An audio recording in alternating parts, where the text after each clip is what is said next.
The stock market on quite a roll. Last night here, we reported on American baby boomers finally seeing a recovery in their 401ks.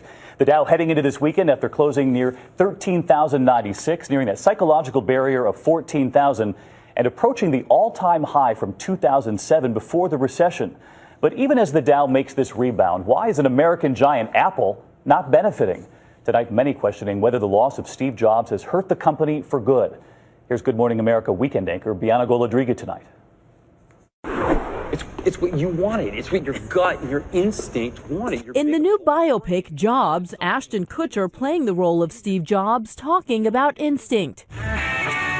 Knowing what the average American consumer needs and wants before they even know it. It's what helped Jobs, long after ascending to the top of his industry, stay far ahead of the pack.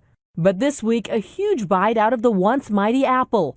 After soaring to a record stock price just 4 months ago, the tech giant has plunged nearly 40%.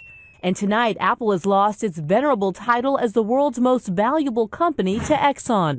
Why the recent slump? Economists say, for one, competitors like Samsung have upped their game, not out inventing Apple, but matching them, device for device.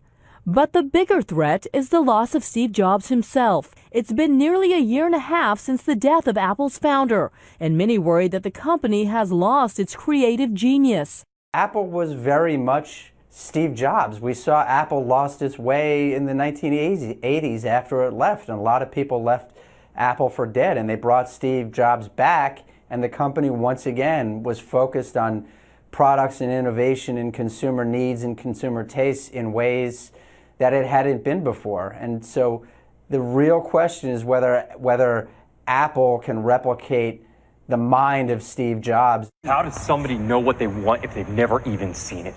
And with that new movie coming, the part of the real-life story still unwritten is whether Apple can continue inventing the next big thing before anyone else, and before consumers realize they even want it.